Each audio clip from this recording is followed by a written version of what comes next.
नाम लिख लोगे आज? हाँ नाम लिख जाइए। चिंतामणि प्रकाशनाथ भगवान की जय। वर्तमान सत्संग भगवान महावीर स्वामी की जय। परम पूज्य भावी मिशन का पूर्ण समाचार गुरु आचार्य रविंद्र सागर महाराज की जय।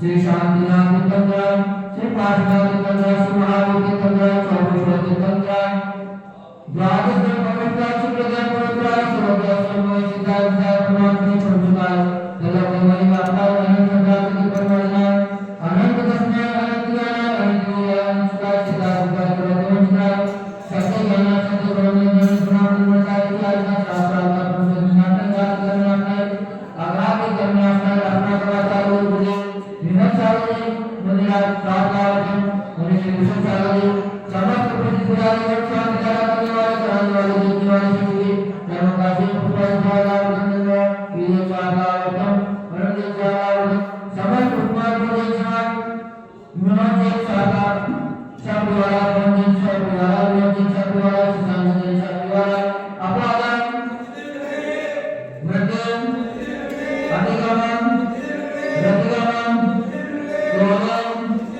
अग्निमयम सर्वसुभयम सर्वभयम सर्वविनयम सर्वभयम सर्वनागयम सर्वपूर्वयम सर्वविस्मयम सर्वनगयम सर्वनशम सर्वसुनोगम सर्वसुनोगम सर्वसुनोगम सर्वसुनोगम सर्वनिर्मालम सर्वनिर्मालम सर्वसमालम सर्वमालम सर्वमहिमालम सर्वधनमालम सर्वमुजमालम सर्वधमालम सर्वपुष्मालम सर्वपरमालम सर्वनाथमालम सर्वदेशमालम सर्वविष्मालम सर्वविद्याशांतिमय सर्ववेदनीय सर्वधर्मार्थकम ओम सदस्य महाराज सदस्य विक्रम शांति शांति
भगवान की जय।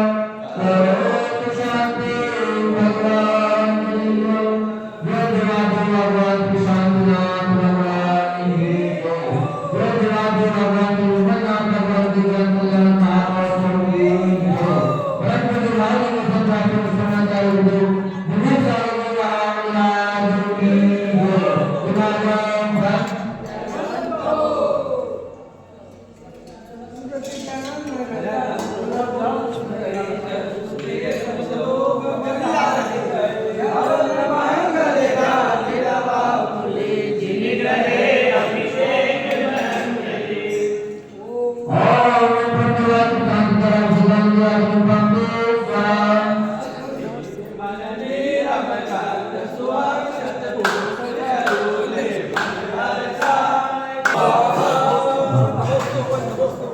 भक्त शांतिनाथ भगवान की नमः सिद्धेभ्य।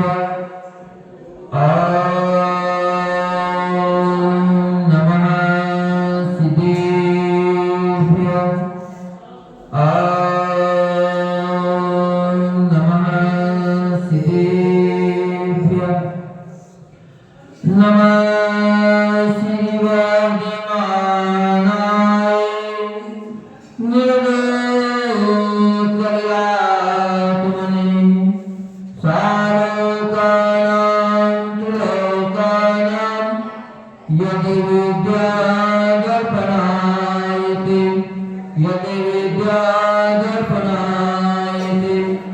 मंगलं भगवान् अरहन् मंगलं वृषभोजिन मंगलं पूज्यपादाय पंथोजिनागमोस्तुतं जो देवादेव एक राशि प्रथम सिद्धेश्वर आदिनाथ भगवान की जय।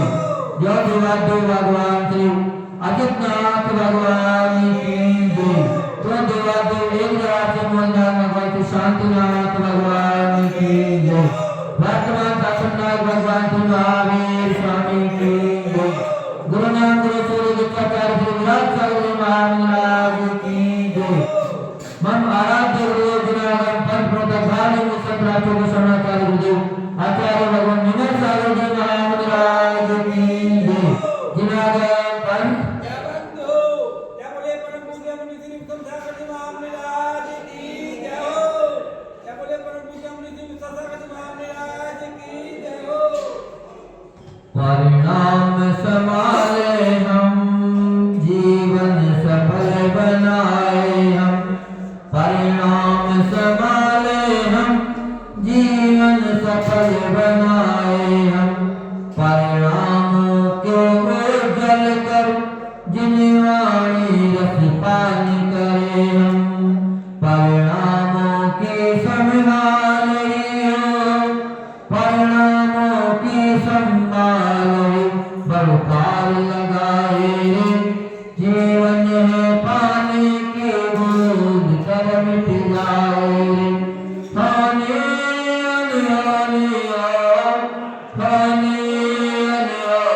कब क्या घट जाए जीवन है पानी की बूंद कर मिट जाए।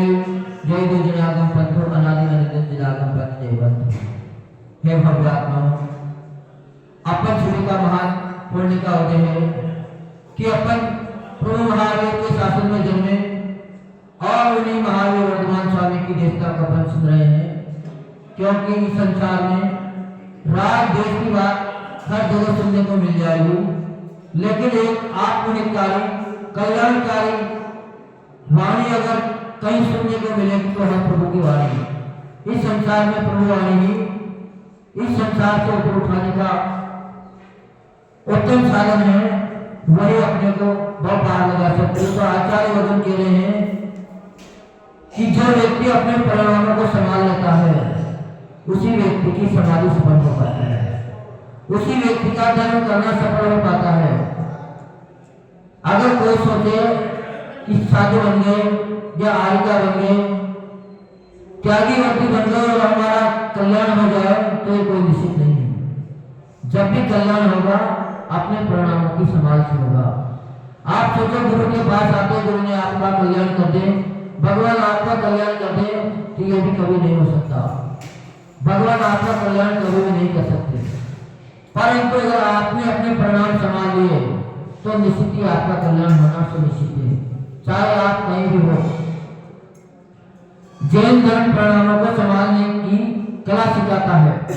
अगर परिणामों को संभालने की कोई कला बताता है, रास्ता बताता है, तो इस विश्व में मात्र एक जैन धर्म ही है।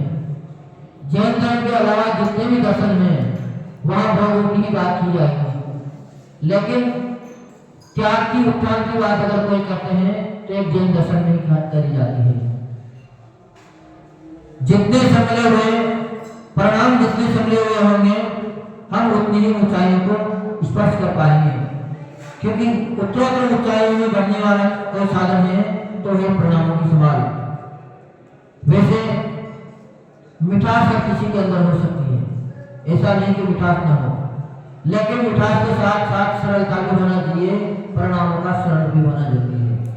नहीं तो जितना ज्यादा मीठा व्यक्ति होता है वो अक्सर मायाचारी होता हुआ मिल जाता है। करता कुछ है, कहता कुछ है।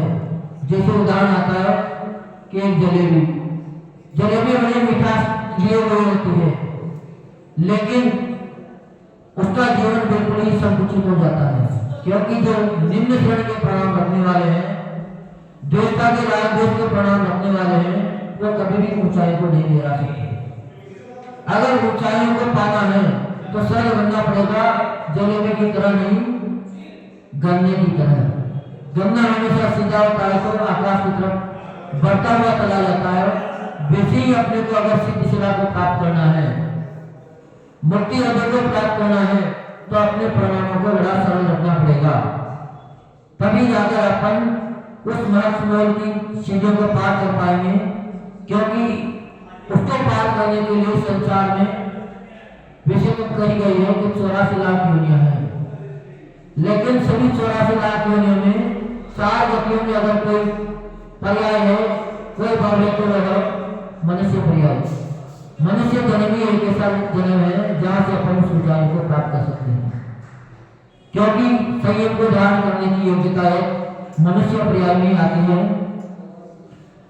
प्राप्त पुण्य का उदय और मनुष्य योनि प्राप्त कर जैन कुल का प्राप्त होना साथी से पुण्य का उदय है। ध्यान रहे, जैन कुल प्राप्त हुआ है तो जैन धर्म को प्राप्त करना है। आपको जैन कुल तो भाग्य से सहज ही मिल गया, लेकिन जैन धर्म प्राप्त कभी भी आपको नहीं हुआ है। जैन धर्म प्राप्त जब होगा जब आप पुरुषार्थ करके उसके आचरण अपने जीवन में लाओगे।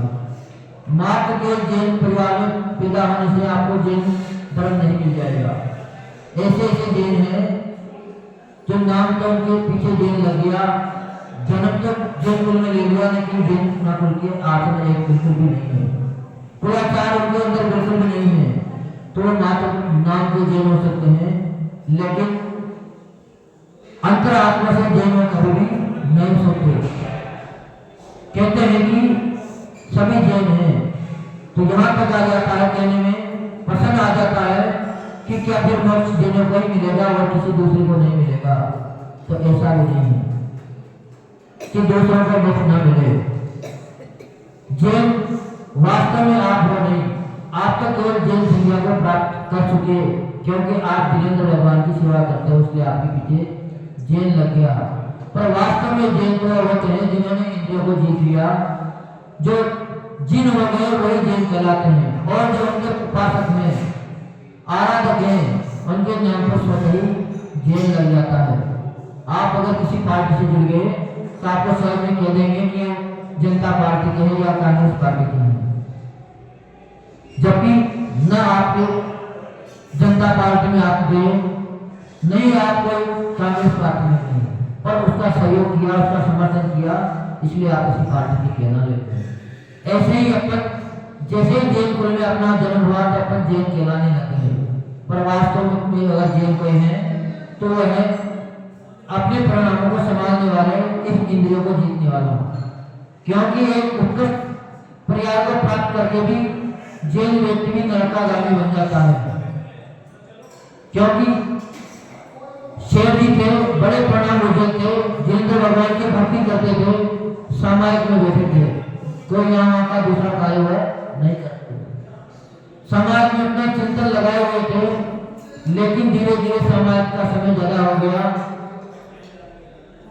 और अपनी शक्ति से बाहर निकल गए। चिंतन धीरे धीरे प्यास के हो गए, परिणाम बदल गए। परिणाम बदलते ही कहा तो शेर जी उच्च पर्याय में थे, उच्च गति पाई थी, उच्च श्राप कर पाया था और परिणाम भी भगवान की देखना में लगे थे, भगवान की आराधना में लगे थे। पर जैसे ही प्यास ने सताना शुरू किया, परिणाम गिर गए, तो कहा तो जाना था उनको स्वर्ग और कहा आगे त्रियंची के पर्याय में मेंढक बन गए। पर जब मेंढक की पर्याय में उनको भगवान महावीर की समोसन की बात सुनाई दी कि भगवान महावीर का समोसन मिथिलापुर पे आ रहा है, तो उस कुएं में से भी निकलकर बाहर आने की उसके मन में आ गई और पुरुषार्थ किया तो कोई सी बात किया गया। कहा तिरंज प्रिया थी, अब आप कहोगे कि जैनों को मुक्ति मिलेगी, ऐसा नहीं है।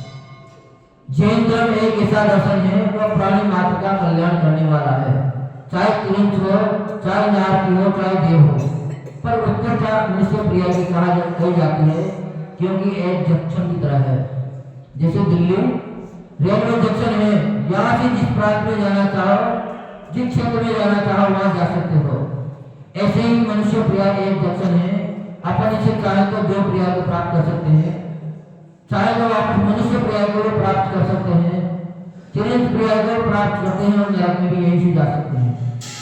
और अगर जीव उत्कृष्ट प्रयास कर ले, पुरुषार्थ कर ले, तो इन चारों ही गतियों से छूटकर पंचम गति मोक्ष गति को भी प्राप्त कर सकता है। इसीलिए भगवान ने कहा है कि प्राणामों की संभाल करना बड़ी आवश्यक है। जो प्राणामों को संभालता है वही ऊर्ध्व गति को प्राप्त होता है, चाहे परिवार में भी क्यों न हो। आपने अगर परिवार में संबंध रखा है, कर्तव्य निभाया है, उनकी सेवा करिए, तब तक तो आपका अच्छा व्यवहार है, कोई बात नहीं। लेकिन अगर आप मायाचारी चले गए, वहां भी आपने प्रणाम खराब कर लिए, तो आपके परिवार का पालन का जो लाभ मिलना था वो नहीं मिलेगा।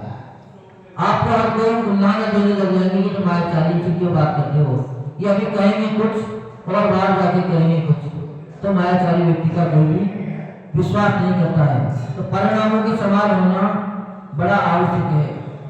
समय साल में एक उदाहरण आता है, एक आश्रम में साधु महात्मा रहते थे, उनके पास एक अच्छा सुंदर सा घोड़ा था। उस घोड़े की बड़ी संभाल करते थे, वो उनको बड़ा प्यारा था क्योंकि वह हर बात समझता था, इशारे में ही सारा काम उनका कर दिया करता था। जहां रुकना था वहां उनको कहीं लगाम खींचने की, चाबुक लगाने की उस घोड़े को जरूरत नहीं पड़ती थी। स्वच्छ भी था, हर बात को अपने अंदर रखता था, कभी धोखा नहीं देता था। उस घोड़े को देखकर एक डाकू को मन में लालच आ गया कि ये घोड़ा तो हमें चाहिए, ये तो हमें लेना है। तो वह डाकू ऐसे तो सोच रहा था कि मांगने से कौन दे देगा, क्योंकि मांगने से तो संसार में कुछ भी नहीं मिलता है, पर बिन मांगे भी कुछ नहीं मिलता है।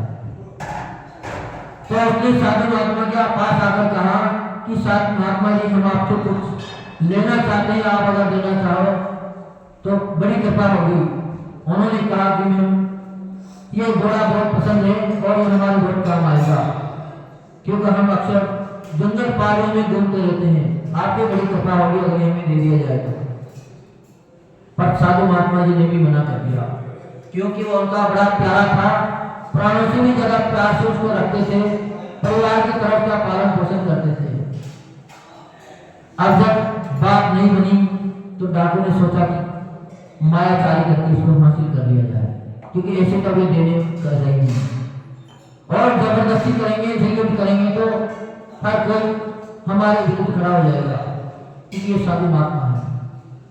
तो डाकू ने क्या किया, जिस रास्ते से अक्सर महात्मा जी जाया करते थे घोड़े के साथ, घोड़े पर बैठकर उसी रास्ते पर एक रोहन का रूप धारण करके भिखारी का रूप वेश बनाकर रास्ते में लेते हैं। जैसे ही साधु महात्मा जी घोड़े पर आए, उन्होंने आवाज लगाई कि बाबा जरा दया करो, आप तो सज्जन पुरुष हो, मैं अशक्त हूँ, चल नहीं पा रहा हूँ, परेशानी जबरदस्त है, आपकी बड़ी कृपा होगी, अगर आप हमें यहाँ से अगले गांव में पहुंचा दोगे तो कम से कम हमारा इलाज हो जाएगा, हमें कुछ न कुछ सहयोग मिल जाएगा। अब सज्जन पुरुष होते हैं, उनके अंदर वाकई में दया होती है, करुणा होती है। उन्होंने सोचा कि चलो ठीक है, अगर इनका परेशानी है तो अपना धर्म ये है कि प्राणी का जीव मात्र का सहयोग करें, कल्याण करें, क्योंकि जो दूसरे का दुख को अपना दुख समझता है वही संसार में इंसान है। बाकी तो सब हैवानों की गिनती में आते हैं, शैतानों की गिनती में आते हैं। तो महात्मा जी ने अपना घोड़ा रोक दिया और उससे कहा कि कोई बात नहीं भैया, हम पैदल चलेंगे और आप इस घोड़े की बैठकर आगे शहर तक चलो, हम आपके साथ साथ चल रहे हैं। वह व्यक्ति घोड़े पर बैठ गया।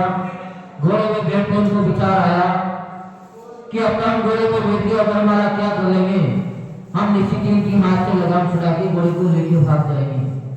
थोड़ी ही दूर आगे बढ़े होंगे और उन्होंने झटका दिया। झटका देते ही महात्मा जी के हाथ से घोड़े की लगाम छूट गई। आगे जाते डॉक्टर बोला कि महात्मा जी, हमने आपसे कहा था कि हम घोड़ा लेके रहेंगे, आपने घोड़ा नहीं दिया तो हमने आपसे जबरदस्ती छीन लिया। जब ये बात उनके कानों में पड़ी कि ये तो वही खड़गसिंह ठाकुर है जिसने उनसे घोड़ा मांगा था, तो उन्होंने एक ही बात आवाज लगा कर दी, बेटा थोड़ा रुको, आपको घोड़ा लेना है, आप घोड़ा लेके चले जाइए, हम आपसे घोड़ा वापस नहीं लेंगे। लेकिन जो ये घटना आज घटी है, इस घटना को कभी भी संसार में उजागर मत करना, किसी से मत कहना।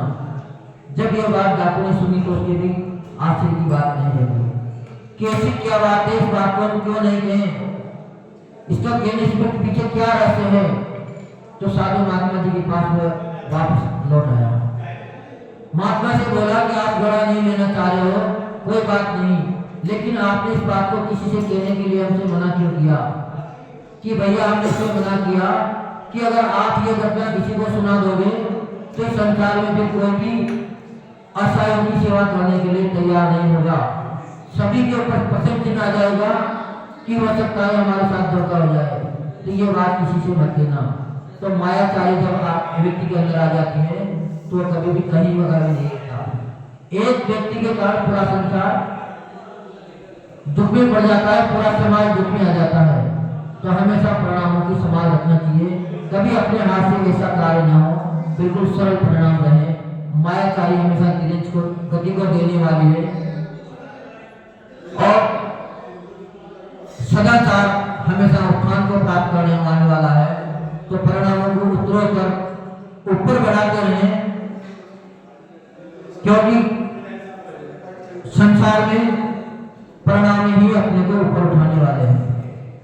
परिणाम अगर अच्छे रहे तो निश्चित ही अपन सब गति को प्राप्त होंगे, और परिणाम अगर गिर गए तो अपनी अगर समाधि भी आपने धारण कर ली, संलेखना भी आपने धारण कर ली, और वहां भी आपने अगर परिणाम नहीं संभाले, वहां भी आपने आकुली रहे, तो निश्चित ही आप इतने उच्च स्थान पर पहुंचकर भी अपना कल्याण कर लेंगे। इसलिए आचार्य लोग कह रहे हैं कि और कुछ भी हो जाए, चाहे न हो जाए, लेकिन परिणामों की संभाल हर समय करते रहना चाहिए, क्योंकि हर पल परिणाम बदलते रहते हैं, हर क्षण परिणाम बदलते रहते हैं। कहीं अपने परिणामों में कलुषता तो नहीं आ गई। हम मंदिर आए हैं, किस लिए आए हैं? कि भगवान की आराधना करेंगे, अभिषेक करेंगे, पूजन करेंगे। पर अगर किसी ने कुछ कह दिया, किसी ने कुछ बोल दिया तो प्रणाम तुरंत ही खराब हो जाएंगे, और फिर अगर आप पूजन कर रहे हो तो आपको पूजन करने का कुछ भी लाभ नहीं होगा।